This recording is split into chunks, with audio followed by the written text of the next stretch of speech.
Assalamualaikum warahmatullahi wabarakatuh. Kembali lagi bersama Maya Aska, masih di segmen yang sama, obrolan mistis kita.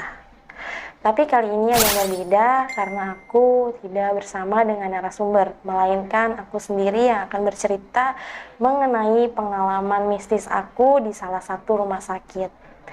Sebelum aku menjelaskan dan menceritakan tentang pengalaman mistis aku, buat kalian yang belum subscribe, silakan di subscribe, like, dan komen. Jangan lupa nyalain juga tombol loncengnya supaya kalian tidak ketinggalan di cerita-cerita terbaru dari Maya True Story. Oke, kita nggak perlu lama-lama lagi. Tetap saksikan di segmen Otista, obrolan mistis kita.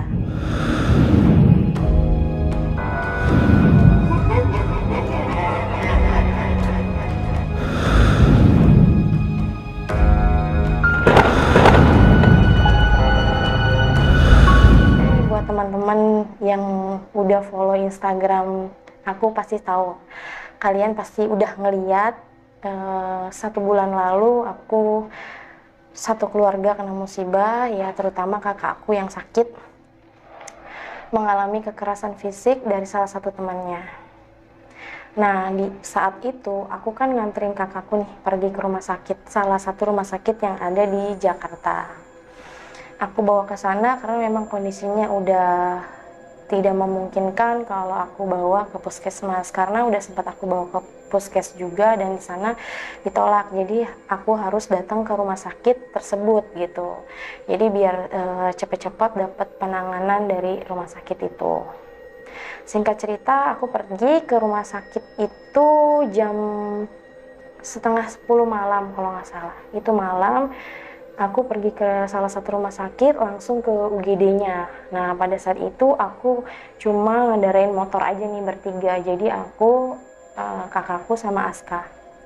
Di sana kakakku udah nggak kuat sama sekali. Jadi harus benar-benar kita gotong untuk ke ruangan UGD itu. Dibantulah sama salah satu security yang ada di sana. Baru nggak lama suster dan dokternya menjemput kakakku untuk dibawa ke ruang UGD.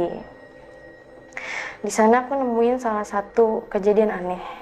Jadi waktu aku selesai nulis administrasi kakakku nih, aku urusin semuanya. Nah, di situ ada ruangan khusus untuk pasien yang baru mau dievakuasi, berarti mau dimasukin ke ruang UGD. Di sana ada salah satu tempat tidur yang kita bisa sebut itu apa ya, jadi kayak tempat tidur yang biasa ada di rumah sakit itulah, yang bawahnya ada rodanya itu. Nah, ditaruhlah di pojok di belakang, posisinya itu depannya ruang admin. Nah, di belakangnya itu ada satu tempat tidur itu. Nah, di situ aku ngeliat ada bapak-bapak memang lagi tiduran dengan kondisinya yang kayak orang tabrak lari gitu sih ya. Jadi semua badannya tuh udah darah semua gitu. Dan di situ agak ditutupin sama kain selimut yang dari rumah sakit itu. Cuma selimutnya itu juga udah banyak darahnya gitu. Nah, di situ aku sempat kaget karena memang nggak kuat banget kalau ngelihat darah kan. Nah, singkat cerita, aku lagi nulis admin, nulis data-data kakakku. Udah aku selesain, terus aku bilang nih sama salah satu suster yang menjaga pada saat itu. Aku tanya, "Sus, itu yang bapak-bapak di belakang itu kenapa nggak cepet-cepet ditanganin ya? Soalnya kondisinya memang udah kasihan banget gitu, udah banyak banget darah di badannya gitu kan." Terus si susternya ini bingung, "Pasien yang mana ya, Bu? Perasaan di sini tidak ada pasien lagi," kata si susternya ini kan. Terus dia manggil salah satu perawat juga laki-laki, dia manggil, "Emang di depan itu ada pasien lagi ya yang belum dibawa ke dalam ruangan gitu?" "Oh, nggak ada," katanya gitu kan. Terus ya udahlah, di situ aku diem aja karena memang udah pikiran aku tuh kayak, oh ini bukan manusia gitu kan. Ya udah, aku di situ diem aja. Terus nggak lama aku keluar, jadi kan pintunya itu memang otomatis kan. Aku keluar, terus aku ngelewatin tempat tidur itu, dia tuh merintih. Aku denger dia merintih, nangis kayak seolah-olah minta tolong gitu.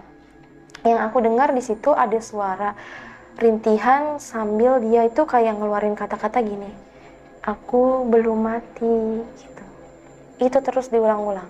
Nah di situ aku bingung karena rumah sakit itu sepi ya, posisinya itu sepi, dan itu aku harus ngelewatin satu pintu lagi buat keluar dari ruangan UGD itu.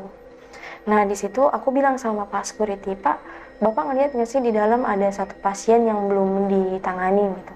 Terus dia ngeliat karena memang dari pintu yang otomatis itu ada sedikit kaca, jadi ketutup gini, terus dia ngeliat dari kaca gitu kan. Dia ngeliat dari kaca, dia bilang nggak ada mbak gitu, nggak ada siapa-siapa yang di tempat tidur itu. Emang mbak lihat apa gitu kan?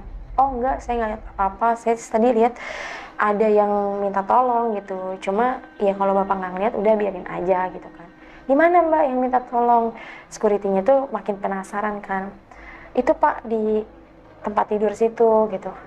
Posisinya tuh dia tuh kayak ketutup kain putih, tapi itu udah bersimbah darah semua gitu. Terus bapak security yang di depannya ini agak bingung, aduh gitu kan, oh mungkin mbaknya bisa ngelihat makhluk yang gitu ya, dia bilang gitu kan. Terus aku bilang, aduh aku jadi cerita takutnya ngeganggu kerjaan bapak gitu kan, besok aja kalau aku kesini lagi aku kasih tahu, aku ceritain gitu. Nah si bapak security-nya ini makin penasaran, sini dulu mbak gitu, bener mbak ngelihat di situ? Iya saya ngelihat gitu kan, ada suara juga pak, dia bilang katanya dia belum meninggal gitu kan. Terus si bapaknya ini makin bingung kan, ah udah deh mbak jangan diterusin soalnya udah malam, saya jaga sendiri gitu. Karena memang di lorong UGD-nya itu memang sepi banget gitu, dan si Aska juga nungguinnya kan di parkiran di luar UGD itu kan. Aku nyamperin lah ke si Aska. Nah di situ aku ngelewatin kayak tempat untuk nunggu, tapi di situ nggak ada sama sekali orang yang duduk. Jadi kalau misalnya ada pasien UGD itu nunggunya memang agak jauh di tempat itu. Nah di situ aku ngelihat bapak-bapak itu lagi, bapak-bapak yang ada di kasur itu gitu kan. Dia duduk di situ dengan pakaian putih-putih, aku nggak tahu itu kain atau apa, pokoknya aku ngelihat bajunya tuh putih-putih dan dia tidak pakai sendal gitu. Itu udah darah semua. Setelah itu aku langsung buru-buru jalan karena memang udah bulu kuduk tuh udah merinding semua gitu kan. Aku lewat situ, aku cari si Aska, terus aku nggak cerita sama Aska karena memang buru-buru mau ke polsek gitu, ke salah satu polsek juga, karena untuk mengurus BAP kejadian kakakku ini gitu kan. Setelah aku nyampe di polsek, ada lagi keanehan lagi. Jadi polsek itu ada gedung tua yang memang udah nggak dipakai. Jadi gedung tua itu di bagian atasnya udah nggak ada yang pakai untuk aktivitas kerja gitu. Jadi di bawah itu yang dipakai untuk pembuatan SKCK. Nah jadi aku kan masuk ke ruang SPKT atau ruang apa gitu, aku lupa ya. Di sana aku bikin laporan ke polisian. Ada 2 orang bapak polisi ini yang bertugas malam. Jadi aku itu ke polsek itu sekitar jam setengah 1. Jam setengah 1 itu dari rumah sakit langsung ke polsek. Nggak lama si bapaknya ini, salah satu pak polisi juga masuk ke ruangan. Terus dia bilang, kenapa mbak gitu kan, ada apa? Tunggu dulu ya, ini satu belum selesai, karena di situ ada satu, kalau nggak salah itu ada satu orang juga yang lagi buat laporan. Nggak lama orang itu keluar, jadi gantian aku yang masuk. Ada dua polisi yang jaga malam di situ. Terus aku ceritain kronologinya, terus aku udah selesai buat BAP, aku bilang, Pak, untuk gedung yang di depan itu dipakai untuk apa ya Pak gitu kan. Terus si bapak polisinya bingung, gedung yang mana, yang di atas gitu kan. Iya yang di bawahnya itu buat apa, pembuatan SKCK gitu kan. Oh itu mah udah nggak kepake, kenapa gitu kan. Oh enggak, tapi tadi saya lihat ada perempuan Pak di atas pakai baju putih, bajunya itu kayak mirip baju-baju baby doll gitu, yang tangannya itu kayak gelembung gitu, terus di bagian lengannya karet, dan kerahnya tuh kerah kotak gini.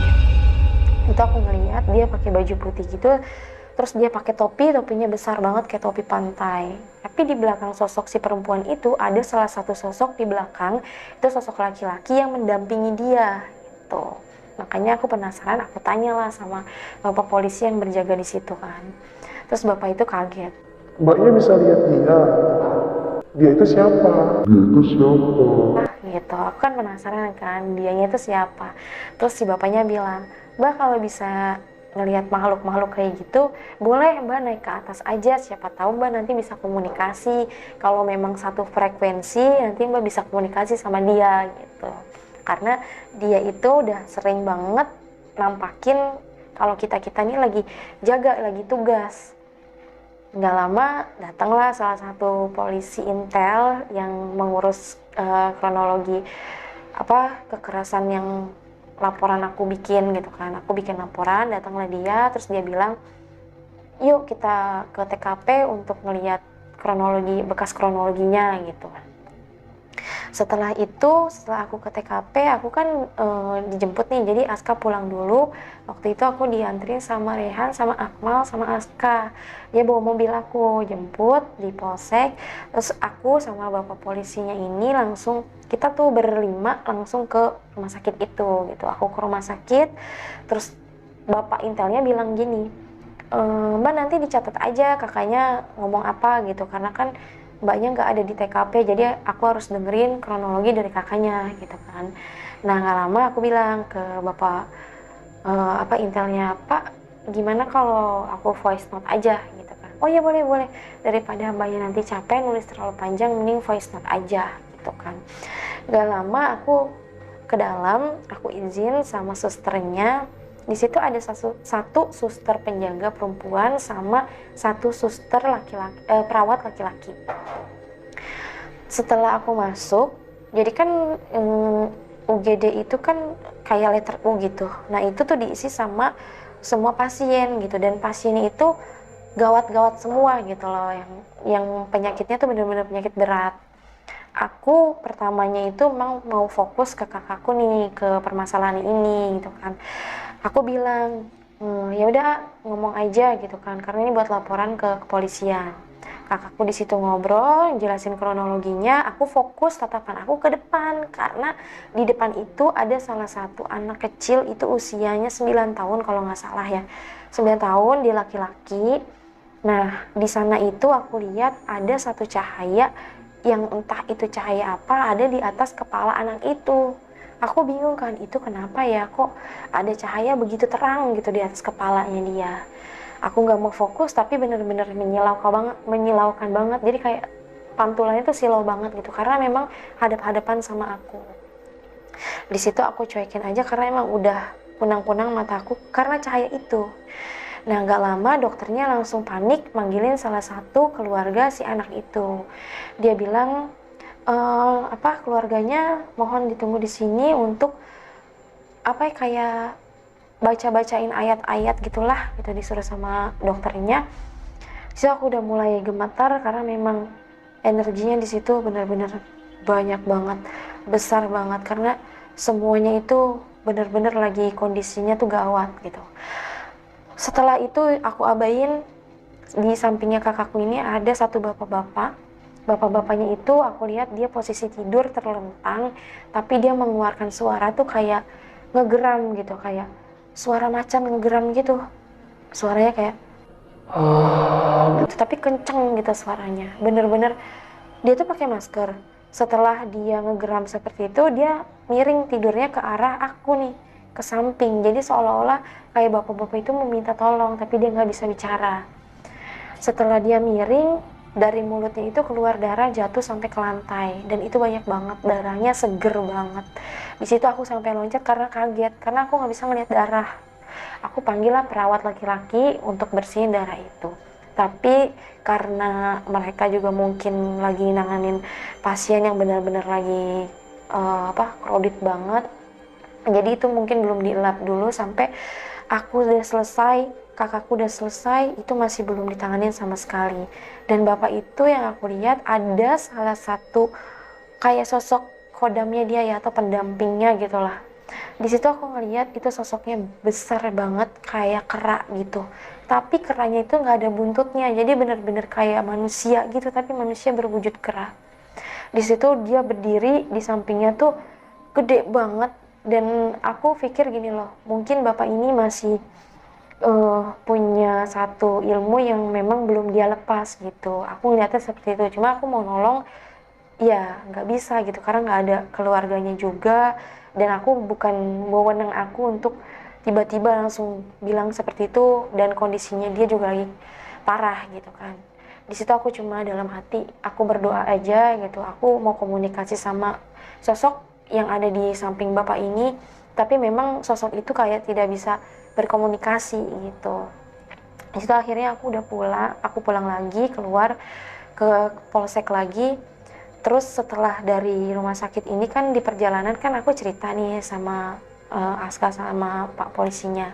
Terus si bapaknya ini tiba-tiba ngomong gini ke aku, "Mbak, tadi saya dengar-dengar Mbak lihat perempuan yang ada di gedung tua itu ya?" gitu. Terus aku bilang, "Iya Pak," gitu. "Itu siapa sih Pak?" Terus dia ketawa-tawa, "Mbak, Mbak tuh nanti bisa komunikasi sama dia kalau Mbak naik ke atas," gitu. Terus aku bilang, "Aduh, nanti deh Pak, fisik aku lagi nggak fit, takutnya malah nanti yang ada energi aku terkuras, terus akunya pingsan dan nggak ada yang bisa nolongin aku, khawatirnya kayak gitu kan." Terus si bapaknya bilang, "Ya betul sih," gitu. "Tapi nanti kapan-kapan Mbaknya main deh ke sini, nanti ke atas. Siapa tahu dia mau menitipkan pesan," gitu kan. Terus aku bilang, "Iya Pak, next, nanti aku main lagi." Setelah aku nganterin bapaknya ke polsek, aku pulang di rumah itu. Aku bener-bener memang kondisi aku lagi mens, jadi aku nggak bisa berwudu dan nggak bisa melaksanakan sholat. Jadi aku cuma bersih-bersih, cuci kaki, cuci muka, sikat gigi, aku tidur langsung. Baru banget aku mau tidur itu ada suara seperti aungan yang tadi bapak itu keluarkan suaranya. Nah di situ aku kaget kayak astagfirullahaladzim, kayak mau direp-rep gitu kan. Aku di situ nggak bisa tidur, ya udah aku zikir aja di situ kan. Aku bilang, "Siapapun kamu, aku nggak bisa bantu kamu," gitu. "Kalau memang aku bisa bantu kamu ya nanti aku balik lagi ke sana. Kemungkinan kalau aku masih ngelihat sosok yang ada di samping kamu itu, ya pasti nanti aku akan komunikasiin," gitu. Karena memang dari suara lama-lama itu wujudnya itu sama kayak si bapak itu gitu. Di situ badan aku udah dingin, udah gemetar, udah jari-jari aku tuh udah mengkerut kayak orang kedinginan gitu. Aku paksain buat tidur, alhamdulillah bisa aku tidur sampai jam 6 pagi. Jam 6 pagi aku udah bener-bener udah harus bangun lagi, harus prepare lagi ke rumah sakit itu. Pagi-pagi jam setengah 7 aku udah nyampe ke rumah sakit itu. Aku nunggu di ruangan yang khusus keluarga pasien nunggu di ruangan UGD itu. Jadi aku kan pas mau pulang aku ngeliat sosok bapak-bapak itu duduk di situ juga kan. Duduk di situ bersimbah darah, tapi bukan bapak-bapak yang aku lihat ada sosok khodamnya. Jadi ini bapak-bapak yang tidur di kasur depan. Aku duduk di situ karena memang aku masih capek banget dan masih ngantuk banget. Akhirnya aku tidur. Aku tidur sebentar, gak lama jam setengah 8 ada panggilan untuk masuk ke ruang UGD lagi. Karena memang sebelumnya bapak dokternya ini udah tinggalin pesen karena jam setengah 8 harus nyampe sini, keputusan untuk dioperasi atau tidaknya gitu. Dan alhamdulillahnya memang nggak dioperasi. Terus perawatnya bilang, "Mbak nanti tolong ya mbaknya ikutin saya untuk pindahin kakaknya ke ruang perawatan." Di situ aku nunggu lagi, tapi aku nggak ngelihat sama sekali sosok yang tiduran tadi di depan itu. Aku nggak ngelihat itu. Terus aku keluar manggil Aska karena memang mau manggil dia juga untuk ngikutin ke ruangan untuk pemulihan gitu kan, untuk ruangan perawatan selanjutnya. Di sana aku kan lewat pintu yang dari arah belakang UGD itu nembusnya ke satu lorong itu buat masuk ke kamar-kamar perawatan itu kan. Di situ bapak perawatnya langsung ngebuka pintunya, tapi aku ngelihat ada satu perempuan, entah itu suster atau bukan, tapi kalau aku inget-inget sekarang nih ya, aku inget-inget lagi seragamnya beda sama perawat-perawat yang ada di rumah sakit itu. Dia berdiri di samping pintu pakai kayak topi perawat gitu warna putih tapi bajunya warna biru.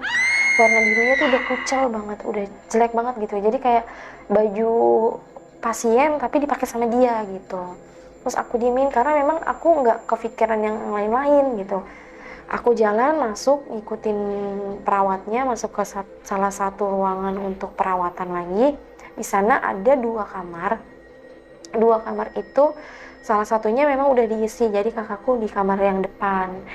Itu sepi banget, ruangannya sepi banget. Di situ aku aku selesai kasih kakakku makan dan minumin dia obat.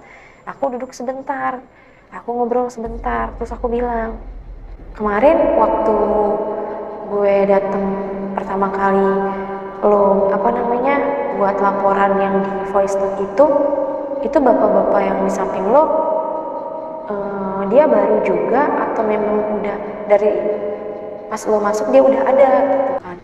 Terus dia bilang enggak, dia masuknya tuh pas katanya tuh pas kakakku tuh baru masuk, dia tuh udah duluan di situ gitu. Jadi selang beberapa menit, nah itu baru didempetin sama ruangan kakakku nih, sama tempat tidurnya gitu. Terus aku bilang, lu tahu dari mana kalau dia beda sedikit sama lu gitu kan? Iya, karena susternya bilang waktu ngebersihin darah di kepala gue gitu kan. Terus di situ aku ngobrol-ngobrol sebentar, aku keluar lagi buat pulang, buat istirahat sebentar, terus balik lagi ke polsek. Nah setelah di polsek itu aku nemuin kejadian aneh. Jadi aku ini kan mau buat BAP selanjutnya di ruangan belakang, deket ruangan narapidananya itu. Jadi ada salah satu sel, itu selnya itu gelap, memang nggak ditempatin sama napi yang ada di situ. Itu kecil ruangannya dan itu kosong. Aku lewat situ, terus aku bingung kan, kok di situ ada satu perempuan duduk di arah pojok, tapi lehernya tuh diikat sama kain sarung dan di bagian lehernya tuh biru banget.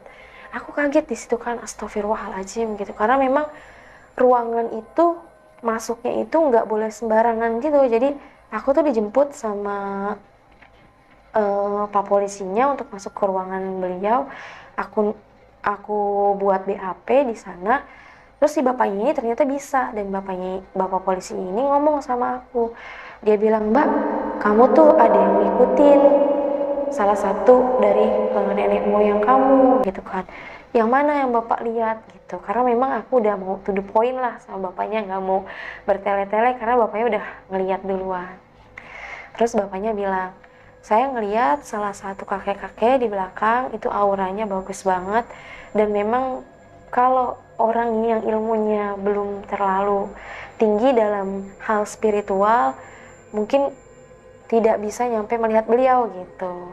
Di situ aku diem, oh ya pak gitu, berarti kita satu frekuensi, dan bapaknya ketawa. Terus aku langsung bilang ke si bapak polisinya, Pak, mohon maaf nih, tadi kan sebelum aku ke ruangan bapak, aku ngeliat di samping itu ada selnya itu kosong, tapi aku ngeliat di pojok sel itu ada satu perempuan pak duduk di sana, dan lehernya tuh diikat pakai kain sarung, lehernya udah biru banget pak.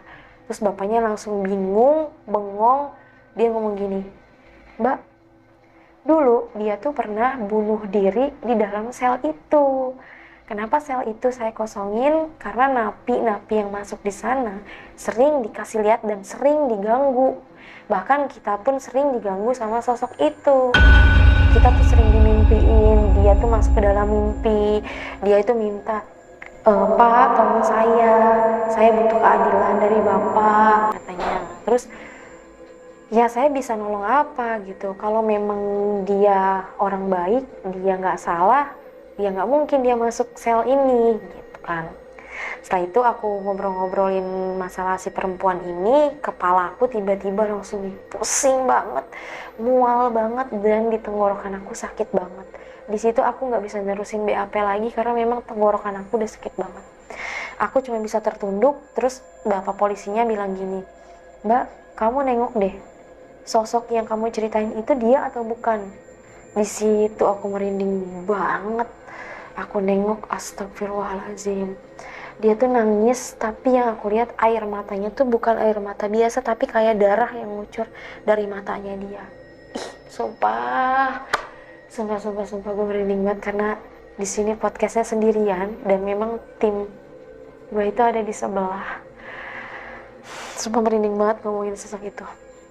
Dia berdiri seolah-olah dia minta tolong sama aku dan sama si bapak polisi ini yang bisa ngelihat dia gitu. Di situ aku kaget karena ada salah satu polisi juga masuk ke ruangan itu, buka pintu. Aku kaget karena bunyi suara pintunya tuh keras banget.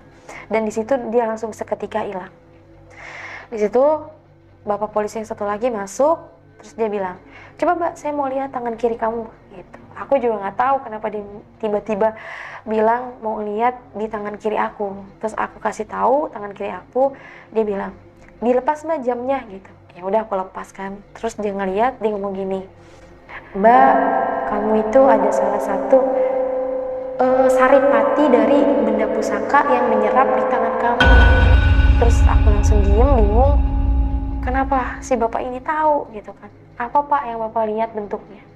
Kalau yang saya lihat, ini tuh bentuknya seperti gelang naga, tapi kepalanya naga ini ada kembang kantilnya.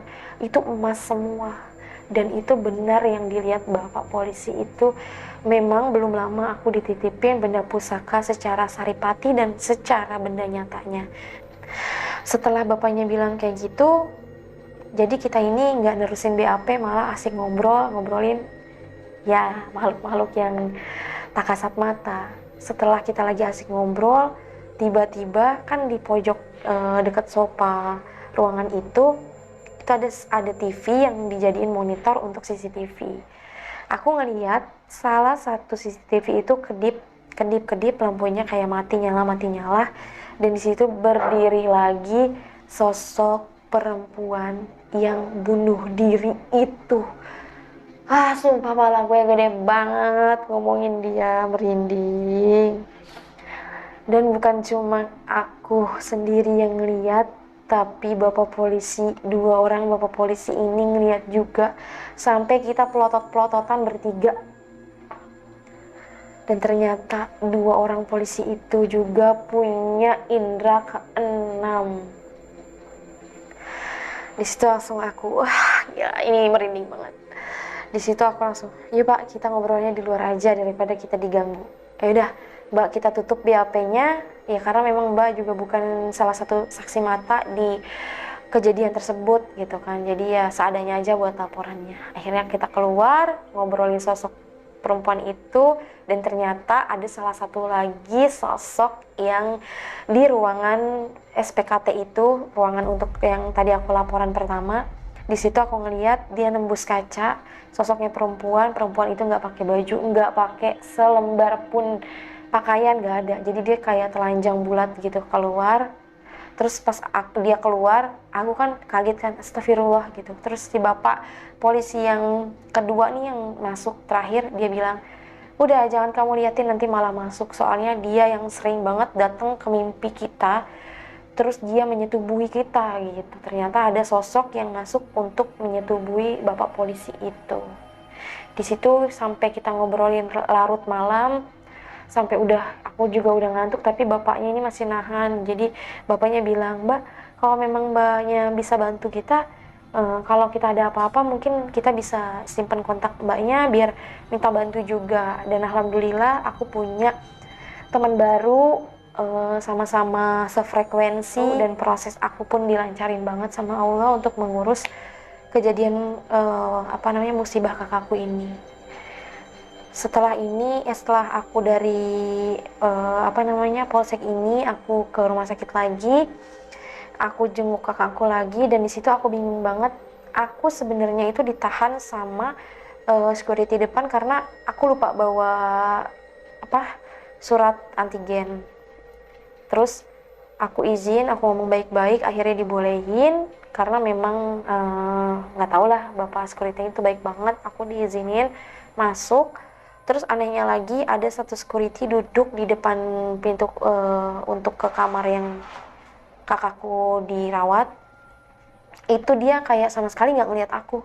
Demi Allah, aku masuk, ada satu security, tapi security itu nggak ngeliat aku sama sekali. Padahal aku nyapa dan dia diem aja. Kalau memang dia ngeliat, pasti aku ditegur karena aku nggak bawa surat rapid, nggak bawa surat antigen. Aku nggak mungkin bisa masuk. Dan aku nggak tahu kenapa aneh. Aku masuk, Aska ditahan, nggak boleh. Aska nunggu luar, terus aku masuk. Di situ aku kaget banget karena Di situ rame banget, kayak suster itu sama dokter lagi ngedorong tempat tidur itu, lari-lari sambil teriak, ayo cepat dibantu dibantu karena ini udah harus ditangani gitu kan. Masuk ke salah satu ruangan itu, ternyata itu ruang ICU. Masuk ke ruangan itu, setelah aku ngobrol-ngobrol sama kakakku, ada 30 menitan aku ngobrol, aku keluar lagi, aku ketemu lagi sama segerombolan itu gitu. Ada dokter, suster sama si pasien dan keluarganya. Di situ rame dan mereka teriak, ini ada pasien plus, ada pasien plus. Aku nggak ngerti pasien plus itu apa gitu kan. Di situ aku bingung pasien plus apa, sampai aku nanya ke suster karena memang aku takut pasien itu pasien plus positif gitu. Aku tanya, sus, pasien plus itu apa? Susternya ngejelasin bahwa kalau pasien plus itu pasien yang sudah meninggal. Di situ aku kaget, wah gitu kan. Terus di situ pasien yang didorong itu kan ada salah satu lift untuk khusus ke kamar jenazah. Tapi aku di situ nggak paham kenapa pas nunggu di lift itu ada salah satu bapak-bapak berdiri dengan posisi yang kayak kayak dia tuh kayak lagi nahan sakit tapi sambil nangis, mukanya basah semua, bajunya basah semua karena air matanya dia. Aku tegesin lagi dan bapak itu mirip banget sama bapak-bapak yang nangis aku lihat di ruang UGD. Bapak-bapak itu aku lihat dengan postur yang sama, pakaiannya putih-putih, tapi aku nggak lihat darahnya, melainkan aku ngeliat air matanya. Terus di situ aku bingung mau lewat mana karena lift dihalang sama pasien tersebut gitu kan. Dan nggak lama dari salah satu keluarganya nangis, kayak nangisin si pasien yang meninggal ini, sampai dibuka sama salah satu, entah itu anaknya atau bukan, salah satu anak muda laki-laki. Dia mencium jenazah bapak-bapak itu dan aku lihat, astagfirullahaladzim, aku merinding. Itu ternyata bapak yang aku lihat pada saat kakakku masuk ke ruangan UGD. Aku nggak tahu dipertemukan dengan sosok yang benar-benar dari bayangan, dari sosok korinnya sampai sosok aslinya aku lihat. Karena memang anaknya lagi tangisin bapak-bapak itu. Aku ngelihat, aku sedih, aku nahan nangis juga. Karena gimana ya, aku ngerasa kalau itu bapakku gitu. Aku pulang sama Aska setelah ngeliat itu, aku mandi lah. Aku mandi, pas banget aku mandi, aku masuk ke kamar, aku kaget. Itu kan di kamar aku kan memang posisi kamar aku selalu mati lampunya karena memang aku gimana ya, lampu kamar itu nggak bisa diganti pakai lampu apapun, selalu mati.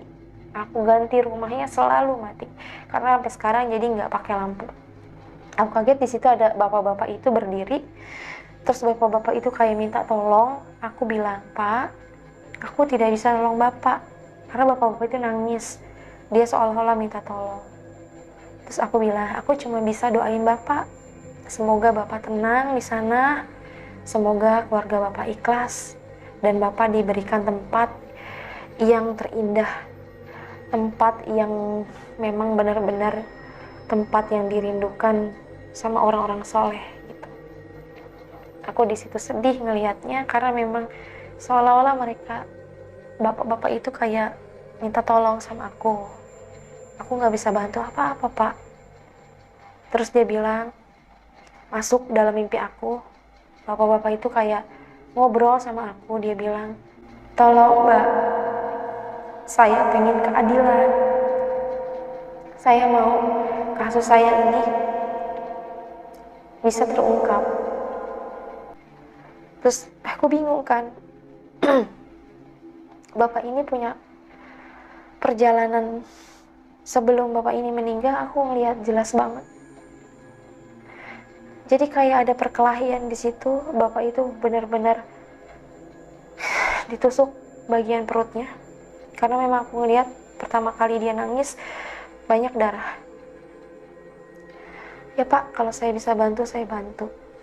Kalau saya tidak bisa bantu, saya memang tidak bisa bantu. Saya bisa bantu doa aja. Di situ aku kaget, bangun karena ada telepon dari rumah sakit. Kakakku udah bisa pulang, aku jemputlah ke rumah sakit. Aku balik lagi setelah aku ngurusin administrasinya. Alhamdulillahnya lagi aku tidak diminta biaya sepeser pun karena ditanggung dinas kesehatan. Di situ benar-benar dilancarin banget. Terus aku sempat nanya, "Dok, kemarin itu yang pasien plus itu kasus apa?" gitu kan. "Oh, itu kasus, ibaratnya itu kayak kasus kepolisian yang harus mengungkap pasien itu dibunuh," katanya, "masalah warisan. Tapi mohon maaf Mbak, saya nggak bisa jelasin secara detail kasusnya seperti apa, yang saya tahu sih kayak gitu." Terus aku bilang, "Pak, mohon maaf Pak, saya dimimpiin Pak sama sosok bapak-bapak itu yang minta tolong ke saya." Terus bapaknya diam, dia bilang, "Mbak bantu doa aja," gitu. "Iya Pak, semoga bapak itu bisa terungkap kasusnya, bisa prosesnya berjalan dengan lancar dan bapaknya ditempatkan tempat yang paling indah di akhirat." Terus bapak dokternya, "Mbak, terima kasih, Mbaknya mungkin udah bisa bantu beliau dengan cara berkomunikasi. Mungkin bapaknya ini butuh butuh bantuan orang-orang seperti Mbak. Tapi kan bukan haknya Mbak. Mbak nggak tahu bapak ini siapa." "Ya Pak," gitu kan. "Ya udah Pak, saya terima kasih banget. Bapak udah ngurus kakak saya juga," gitu. "Ya, semoga sehat Mbak dan keluarga." Di situ aku bingung sampai aku bawa pulang kakakku. Di perjalanan aku cerita kronologinya. Di situ aku benar-benar dalam hati, "Pak, siapapun Bapak, saya cuma bisa doain biar kasus Bapak cepat selesai, cepat terungkap." Gitu. Di situ entah aku tiba-tiba nangis karena memang kasihan sama Bapak itu. Aku pulang ke rumah, aku cerita lagi sama Mama di rumah. Ternyata Mama mimpi mimpinya itu di hari yang sama, tapi Mama baru bilang di saat aku pulang menjemput kakakku. Mama didatengin salah satu bapak-bapak tua, nggak tua banget sih, tapi bajunya itu penuh darah. Tapi dia nggak ngomong sama sekali sama Mama. Di situ kita langsung diam kayak, ya itulah yang namanya kematian. Ibaratnya gimana ya, dia belum waktunya meninggal, tapi dengan takdirnya dia meninggal dibunuh gitu kan. Ya kita cuma bisa mendoakan aja. Jadi bisa kita ambil hikmah, pelajarannya dan pesannya dari cerita yang aku sampaikan ini, bahwa kita tidak ada yang tahu kapan kita akan dipanggil oleh Allah Subhanahu wa Ta'ala. Dan kita bisa ambil pelajaran dari sosok bapak yang dibunuh ini, bahwa harta, uang itu tidak ada saudaranya, dan seberapapun banyak harta yang kita punya tidak akan bisa satu pun kita bawa ke alam akhirat nanti. Jadi sekian cerita dari pengalaman aku sampai merinding ceritain ini, sampai panas dingin. Aku cuma mau berbagi pengalaman aku supaya kita bisa terus mengingat dengan kematian, bahwa kalau kita main ke makam, kita main ke rumah sakit, itu akan membuat evaluasi untuk diri kita sendiri. Seperti itu. Itulah pesan yang mau aku sampaikan di sini. Aku mau ucapin terima kasih buat kalian yang udah nonton video aku sampai selesai. Semoga kalian dalam lindungan Allah Subhanahu wa Ta'ala, sehat selalu untuk kalian yang selalu support channel aku. Segitu aja cerita pengalaman dari aku. Salam misteri, Maya True Story.